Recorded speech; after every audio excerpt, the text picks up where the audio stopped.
Episode 80. I want to know what he's up to, said Harry.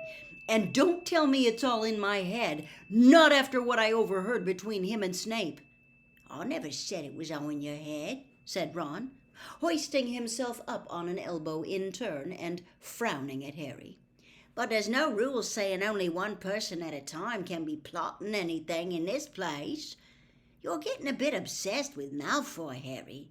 I mean, thinking about missing a match just to follow him? I want to catch him at it, said Harry in frustration. I mean, where's he going when he disappears off the map? I don't know. Hogsmeade? Suggested Ron, yawning. I've never seen him going along any of the secret passageways on the map. I thought they were being watched now anyhow. Oh, then, I don't know, said Ron. Silence fell between them. Harry stared up at the circle of lamplight above him, thinking. If only he had Rufus Scrimgeour's power, he would have been able to set up a tail on Malfoy. But unfortunately, Harry did not have an office full of Aurors at his command.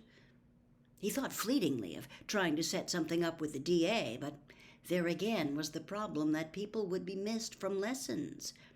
Most of them, after all, still had full schedules. There was a low, rumbling snore from Ron's bed. After a while, Madame Pomfrey came down out of her office, this time wearing a thick dressing gown. It was easiest to feign sleep. Harry rolled over onto his side and listened to all the curtains closing themselves as she waved her wand. The lamps dimmed, and she returned to her office. He heard the door click behind her and knew that she was off to bed. This was, Harry reflected in the darkness, the third time he had been brought to the hospital wing because of a Quidditch injury. Last time he had fallen off his broom due to the presence of Dementors around the pitch, and the time before that, all the bones had been removed from his arm by the incurably inept Professor Lockhart. That had been his most painful injury by far. He remembered the agony of regrowing an armful of bones in one night, a discomfort not eased by the arrival of an unexpected visitor in the middle of the night. Harry sat bolt upright, his heart pounding, his bandaged turban askew. He had the solution at last. There was a way to have Malfoy followed. How could he have forgotten? Why hadn't he thought of it before? But the question was, how to call him? What did you do? Quietly, tentatively, Harry spoke into the darkness. Creature? There was a very loud and the sounds of scuffling and squeaks filled the silent room. Ron awoke with a yelp. What's going? Harry pointed his wand hastily at the door of Madame Pomfrey's office and muttered Muffliato, so that she would not come running. Then he scrambled to the end of his bed for a better look at what was going on. 2 house elves were rolling around on the floor in the middle of the dormitory, one wearing a shrunken maroon jumper and several woolly hats, the other a filthy old rag strung over his hips like a loincloth. Then there was another loud and Peeves the poltergeist appeared in midair above the wrestling elves. I was watching that, Potty, he told Harry indignantly, pointing at the fight below, before letting out a loud cackle. Look at the little creatures squabbling, bitey, punchy. Creature will not insult Harry Potter in front of Dobby, no he won't, or Dobby will shut Creature's mouth for him, cried Dobby in a high-pitched voice. Kicky, scratchy, cried Peeves happily, now pelting bits of chalk at the elves to enrage them further. Tweaky, pokey! Creature will say what he likes about his master. Oh, yes, and what a master he is, filthy friend of mudbloods. Oh, what would poor Creature's mistress say? Exactly what Creature's mistress would have said, they did not find out. for at that moment Dobby sunk his knobbly little fist into Creature's mouth and knocked out half of his teeth. Harry and Ron both leapt out of their beds and wrenched the two elves apart, though they continued to try and kick and punch each other, egged on by Peeves, who swooped around the lap, squealing, "Stick your fingers up his nosey, draw his cock, and pull his earsies!" Harry aimed his wand at Peeves and said, "Langlock!" Peeves clutched at his throat, gulped, then swooped from the room, making obscene gestures, but unable to speak, owing to the fact that his tongue had just glued itself to the roof of his mouth.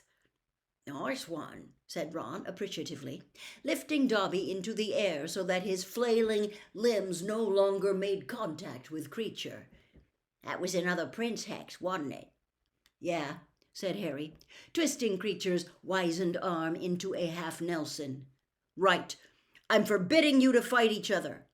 Well, Creature, you're forbidden to fight Dobby. Dobby, I know I'm not allowed to give you orders." "Dobby is a free house elf, and he can obey anyone he likes, and Dobby will do whatever Harry Potter wants him to do," said Dobby, tears now streaming down his shriveled little face onto his jumper. "Okay, then," said Harry, and he and Ron both released the elves, who fell to the floor but did not continue fighting. "Master called me," croaked Creature, sinking into a bow, even as he gave Harry a look that plainly wished him a painful death. "Yeah, I did," said Harry, glancing toward Madame Pomfrey's office door to check that the Muffliato spell was still working.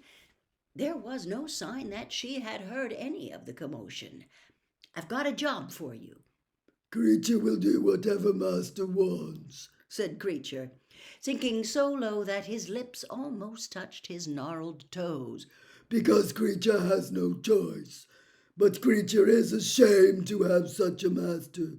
Yes." "Dobby will do it, Harry Potter," squeaked Dobby, his tennis ball-sized eyes still swimming in tears. "Dobby would be honored to help Harry Potter." "Come to think of it, it would be good to have both of you," said Harry. "Okay, then. I want you to tail Draco Malfoy." Ignoring the look of mingled surprise and exasperation on Ron's face, Harry went on, "I want to know where he's going, who he's meeting, and what he's doing. I want you to follow him around the clock." "Yes, Harry Potter," said Dobby at once, his great eyes shining with excitement. "And if Dobby does it wrong, Dobby will throw himself off the topmost tower, Harry Potter." "There won't be any need for that," said Harry hastily. "Master wants me to follow the youngest of the Malfoys," croaked Creature. "Master wants me to spy upon the pure-blood great-nephew of my old mistress." "That's the one," said Harry, foreseeing a great danger and determining to prevent it immediately. "And you're forbidden to tip him off, Creature, or to show him what you're up to, or to talk to him at all, or to write him any messages, or to contact him in any way. Got it?" He thought he could see Creature struggling to see a loophole in the instructions he had just been given, and waited. After a moment or two, and to Harry's great satisfaction, Creature bowed deeply again and said with bitter resentment, "Master thinks of everything, and Creature must obey him, even though Creature would much rather be the servant of the Malfoy boy. Oh, yes." "That's settled then," said Harry. "I'll want regular reports, but make sure I'm not surrounded by people when you turn up. Ron and Hermione are okay. And don't tell anyone what you're up to. Just stick to Malfoy like a couple of wart plasters." Chapter 20. Lord Voldemort's Request. Harry and Ron left the hospital wing first thing on Monday morning, restored to full health by the ministrations of Madame Pomfrey, and now able to enjoy the benefits of having been knocked out and poisoned, the best of which was that Hermione was friends with Ron again. Hermione even escorted them down to breakfast, bringing with her the news that Ginny had argued with Dean. The drowsing Creature in Harry's chest suddenly raised its head, sniffing the air, hopefully.